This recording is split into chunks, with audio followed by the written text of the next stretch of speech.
Welcome to OKONJIMA Nature Reserve. It's the COVID Chronicles, and I'm joined by Louis Heyns. Louis, welcome. Thank you very much, Usko.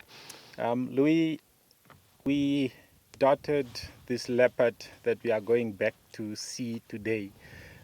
What are the importance of returning to see this cat? Why do we have to come back again and see this cat once again? For us, very important. For one, she's an older female, is Saskia, and of course he was under anesthesia.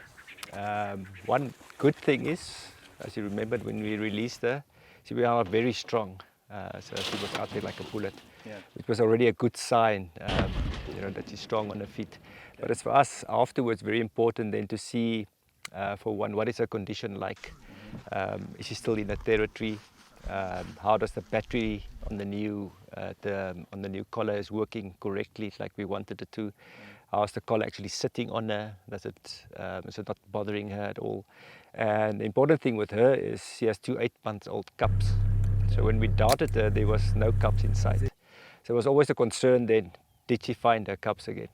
And so that is the main thing that I actually wanted to like to see, that she's with her cubs and hopefully on a kill, that you see she's still in a strong, good condition, hopefully something in her stomach. And that is important to us. Okay. Now, speaking about leopards, what is their conservation status actually? Does the concept of conservation through education work? Absolutely. Kids is the future of this country. You have to plant that seed in their brains, because one of them might be the next minister or the next farmer out there, and to put a different mindset in them and how to actually farm or work with these animals and the conservation side of it, and that it's important for these animals and the future for these animals through conservation and tourism, of course. There's the attraction of Namibia is the animals, and once you eliminate that, then the future looks bleak. Okay, so which means they actually do contribute highly to the economy. Highly. A lot of people, of course, is against the collaring, and a lot of people think, yeah, we just do it for tourism, but it's not the case. We need to follow these animals and do research on them, especially because we are inbound, fenced up area, and to see how they work with the other leopards, how they swap territories in between, how many leopards do we have, the density of it, can we handle it, and to compare that with leopards on farmland and how it actually works on an inbound system. Because unfortunately, this type of small reserves is the future of conservation.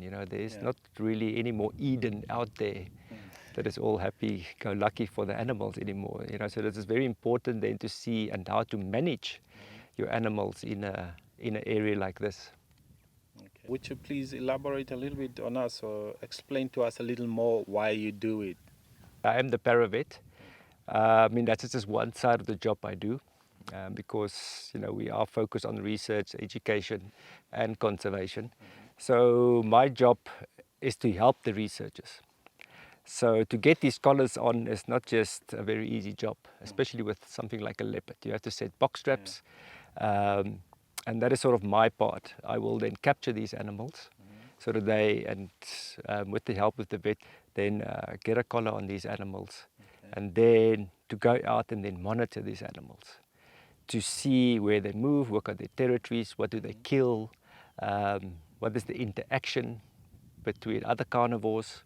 I do sort of behind the scenes, getting these cats into traps, getting the collars on. So it's important, once the collar is on, the researchers can take over their side of the job. So mine is more the hands-on, get that collar on. But especially an animal like a leopard, you're not going to easily find it and get any research done on it without a collar.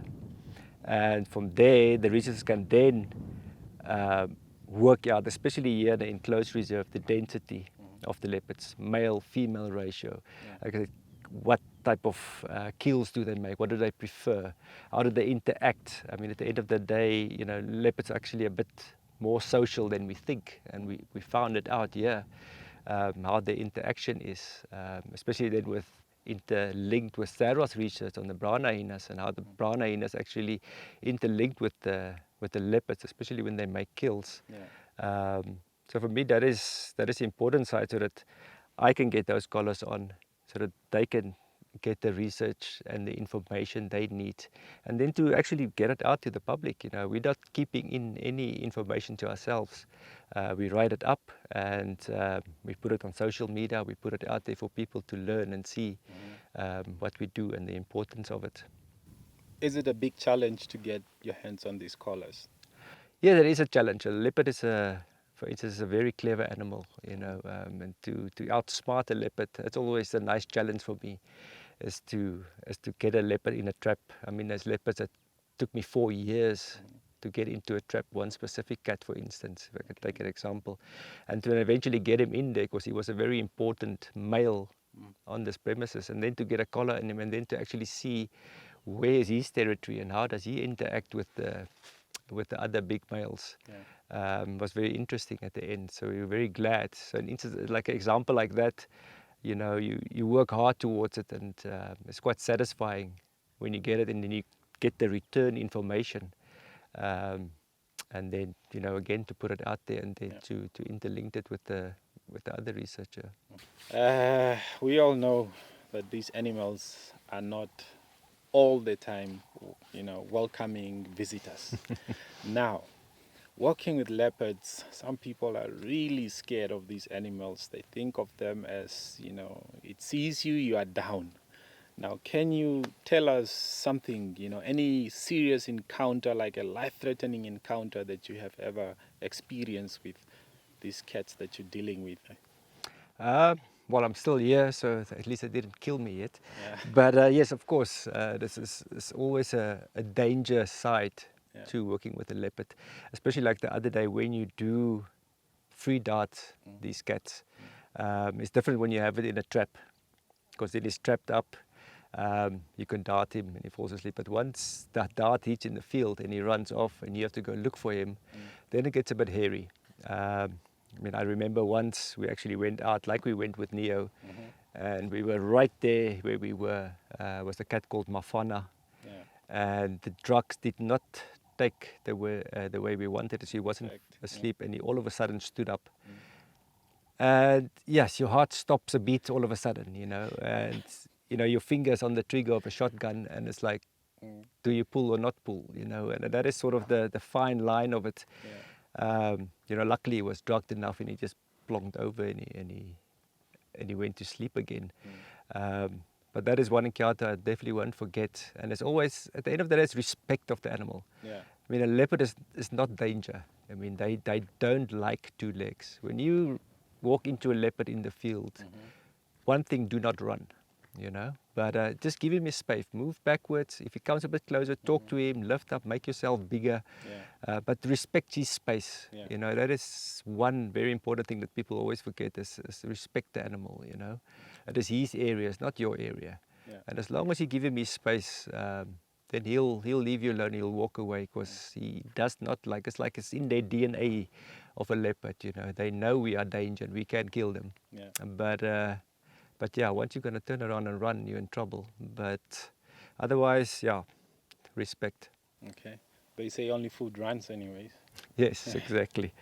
Louis, thank you very much. I think at the moment now, before the sun goes down, we have to go out there and see if we can find any of these cats that we have planned to look for this afternoon. What do you think? I definitely agree. If we're lucky, we Let's might just keep get a good fingers sighting. crossed. Absolutely. All right. Okay. Quite a good signal on Saskia. That is the female leopard that we've darted. So the grass is maybe in the grass or maybe just at the edge of that tree line to our right. So we're going to go off-road. So I'm just going to ask you to please be quiet on the car. And then, you know, you guys are a bit higher up in the back.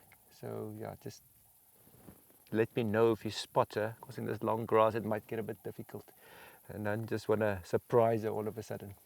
But once we're there and we see what is her attitude, yeah, we can just maybe then start chatting again. But let us just first find her. Okay.